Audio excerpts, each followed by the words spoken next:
Stan believed there's four realms we're going to go through. The first realm is the sensory realm, and all your senses can be changed. So you can have smells, tastes, visions, hearing. Any of your senses can go through a change when you're entering an altered state. The second realm is the biographical realm. So Stan always said when we go to talk therapy, we're going there and dealing with our past biography. But in an altered state, dealing with your biographical is different than just regular talk therapy. It becomes that we become, if you were a 3-year-old and you were having an issue, or you had an issue when you were 3 years old, in talk therapy, you would go and talk about it. When I was 3, this is blah, blah, blah, what happened, and somebody listens to you and helps you with it. In holotropic breathwork or altered states, we can regress to being that 3-year-old. So it's much deeper, much going really to the roots, the essence of it. And so when we learn to work with people in altered states, we need to be more conscious about that. It's not just them talking about it, but they're actually reliving that experience. So we've talked about the sensory, the biographical. The third realm is what he calls the perinatal realms. And he discovered this from being and sitting with people on LSD journeys, that they weren't just dealing with things since they were born, but there was aspects that reminded him of what would be considered the perinatal. And in the perinatal, it's broken into 4 realms, okay? So we have phase 1, phase 2, phase 3, phase 4. We call them birth matrices, instead, but I'm just going to call them phase 1 because it's easier than always saying the BPMs.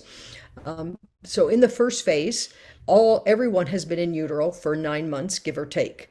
And so what was that uterine like? Was it a good womb experience, or was it a difficult womb experience? Because all of us have 9 months in utero, and we have senses about it. So this is not about that we can talk about and say, well, when I was in utero, this is what happened. These are body memories that we carry about that. And we know that this is true because people, will play music for infants, and the same music they were played when they were in utero, and there's a recognition of this, so that the fetus in utero has recognition of things.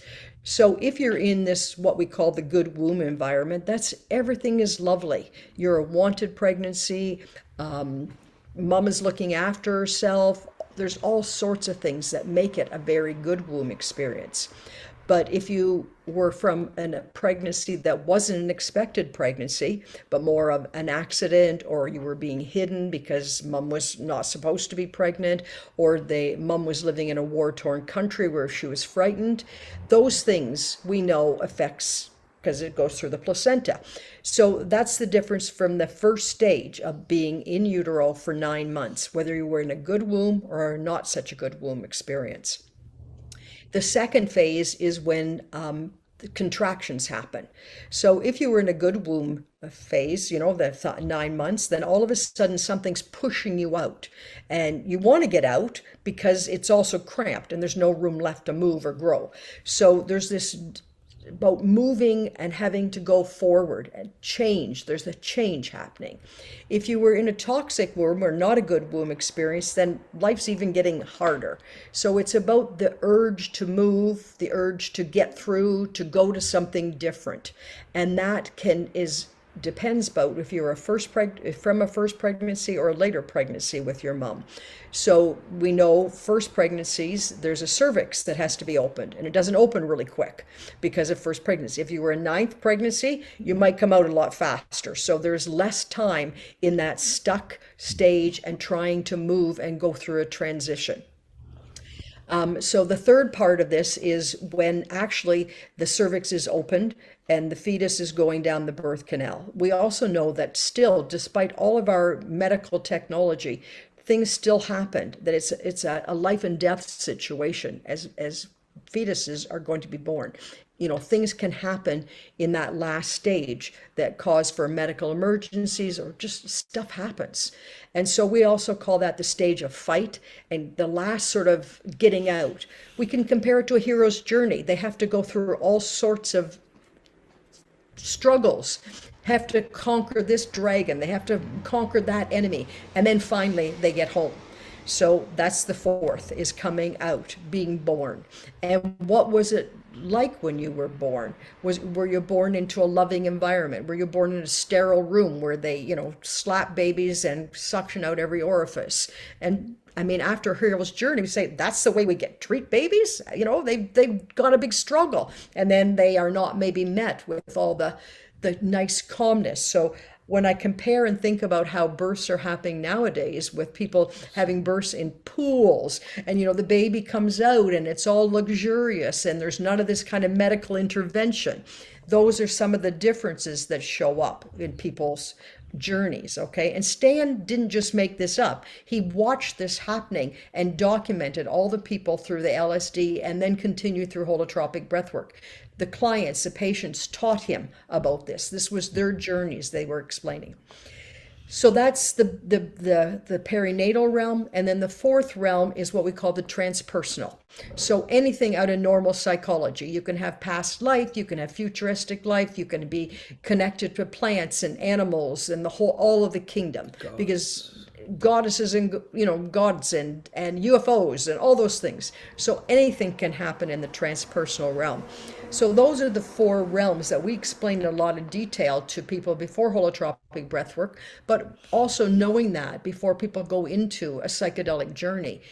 It's helpful to understand that lay of the land, and to know that people can go through some of these experiences, and that if you know that stuff and somebody talks about it, it's not scary for them. It doesn't feel weird, or where did it happen to me when I had this experience that I was out on a different planet.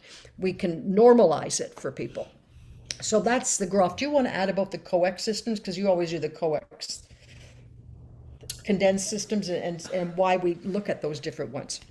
I can try. Yeah. I mean, what we're talking about with coex, Stan called them condensed Systems of systems of condensed experience, coex.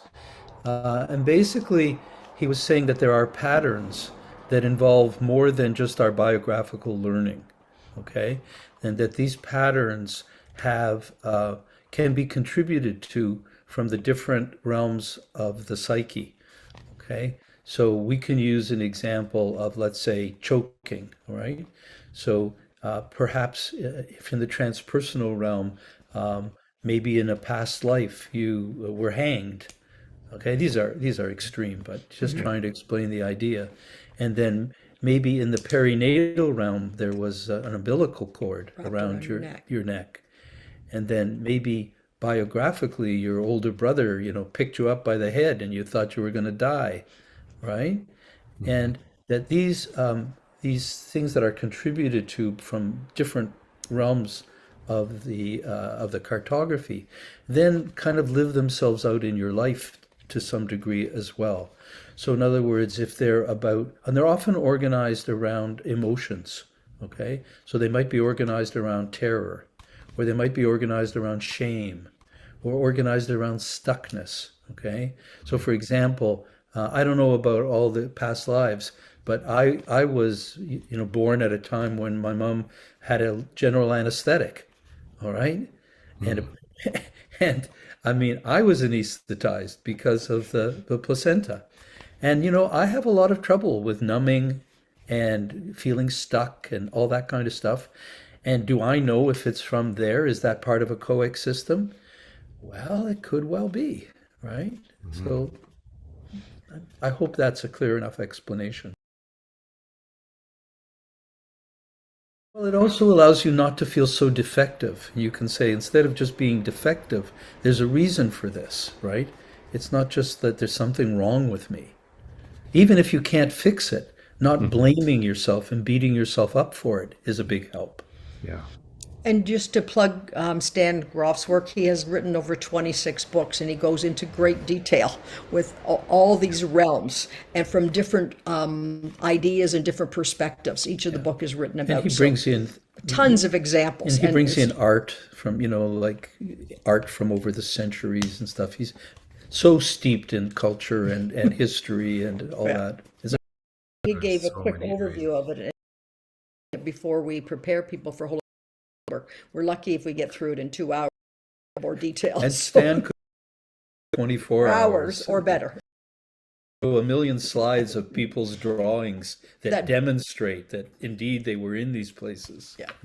And we encourage people to do it after psychedelic journeys. We encourage them to draw. It's like the first step one of the very first steps in integration. Before you start putting words on it Yep. and thoughts, just Yep. and just do some art, see what comes out.